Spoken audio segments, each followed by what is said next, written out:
Bueno, el día de hoy vamos a trabajar una parte acerca de cuál fue la organización de la cultura maya quiché. Más que todo vamos a ver la organización política que tuvo esta cultura maya quiché en el periodo posclásico. Como ya sabemos, durante el periodo clásico tardío, la cultura maya sufrió una serie de transformaciones. Y después de eso vamos nosotros analizando y viendo cómo surge y cómo empieza a desarrollarse de una mejor manera, a organizarse la cultura maya quiché. Y es así como después de tanto podemos nosotros ver que habían unas funciones que tenían los gobernantes. Tenemos que el señor más poderoso era llamado Jau, en cambio el gobernante era llamado Akpop.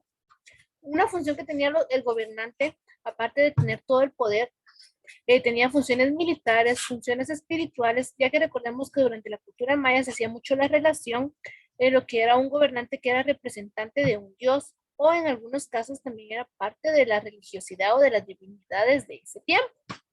Aparte, el gobernante tuvo poder, pero no tuvo completamente la autoridad. ¿A qué se debió esto? Que hubieron demasiados enfrentamientos en lo que fueron las mismas personas que formaban parte de la cultura o del grupo maya quiché. Y con esto se dieron diversas guerras entre ellos, lo cual llevó que cuando vinieran los españoles fuera mucho más fácil poder someter a los quichés para que después pudieran ellos tener el control de la parte de la cultura maya quiché y poder así seguirse extendiendo. Tenemos que parte de las relaciones o de todo lo que sabemos de la cultura maya quiché se ha encontrado en crónicas que a lo largo del tiempo han sido traducidas. Una de ellas es el título de Totonicapán, en la cual se nos va a narrar a nosotros cómo se llevaban a cabo las ceremonias políticas y espirituales. Recordemos que una ceremonia política era para poder ascender a un nuevo gobernante, la cual tenía también sus fines espirituales.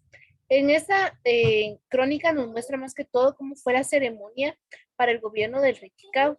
Este gobierno fue algo marcado por todas las guerras que tenía y en la forma especial en la que se hacían las ceremonias.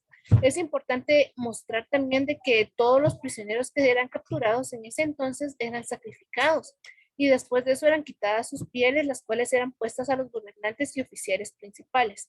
En ese tiempo había una serie de oficiales que tenían una jerarquía y que estos eran los importantes durante el gobierno o las organizaciones que se tenían en el momento de este periodo posclásico en la cultura maya quiché. La administración de la autoridad, debemos de recordar que existían 3 divisiones políticas, las cuales estaban formadas por patrilinajes. Cuando hablamos de un patrilinaje se refiere que hay un linaje por herencia de la vía paterna. Su sistema administrativo se formaba en jerarquías de oficiales. Entonces los oficiales estaban arriba y tenían una serie de jerarquías y después de eso ya seguía el resto de la población y el resto de los funcionarios. El gobierno también, el rey o el gobernante también fungía lo que era como un juez máximo y es de la justicia, el cual él era el que decidía qué sucedía con los prisioneros o con las personas que desobedecieran las leyes y las reglas que se tuvieran en ese tiempo. Aquí tenemos que existían confederaciones estatales quienes se disputaban el poder entre ellas. Quiere decir que en la cultura quiché se hacían divisiones, como se mencionó anteriormente, que había muchas divisiones, entonces estas divisiones peleaban entre ellas mismas por obtener el poder y ser el máximo gobernante de la cultura. Entre estas confederaciones tenemos la Nima Quiché, la Tamú y la Ilocabo. Después de los altos oficiales también encontramos que estaban los que se encargaban de recaudar los tributos, los encargados del ejército, los sacerdotes, las personas que eran las encargadas del juego sagrado de pelota y todos los que gobernaban provincias estatales, como gobernar un cierto rincón o una cierta parte de todo el territorio que avanzaba la cultura quiché. Los encargados del juego de pelota eran los que miraban cómo se desarrollaban. Recordemos que en ese entonces este juego fue muy sagrado para la cultura, tanto en la forma espiritual como en la forma que se tenía para los que perdían, ¿verdad? La forma política, la administrativa, entonces fue algo muy importante que se fue desarrollando. El Estado quiché, tenemos que mencionar que su fundación se llevó gracias a diferentes guerras.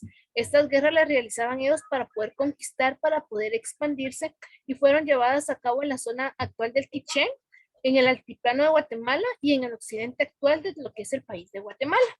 Entonces con eso ellos se extendieron, ellos también abarcaron más zonas, tuvieron más territorio y conquistaron otras culturas como los tutugiles, cachiqueles, entre otras. Algunos de los motivos de la guerra eran fines políticos, también era controlar el comercio y sobre todo controlar los productos de consumo diario. Acá tenemos como referencia el maíz, ya que recordemos que el maíz desde ese entonces ha sido un alimento sagrado para todos los habitantes de Guatemala hasta hoy en día. Entonces, esos eran los fines que ellos tenían para poder realizar esas guerras. Recordemos que además de eso era poder tener un poder máximo de todos los demás grupos que habían en ese entonces que padecían y que tenían diferentes territorios y llegaban a tener sus diferentes formas de gobierno que habitaban acá en Guatemala en diferentes zonas. Las consecuencias que tuvo la guerra fueron muchos miembros de otras tribus muertas. Se dio la despropiación de tierra porque les quitaban las tierras a las tribus que ellos llegaban o a las culturas que ellos llegaban a conquistar o a invadir, y sobre todo hubo un uso excesivo de violencia.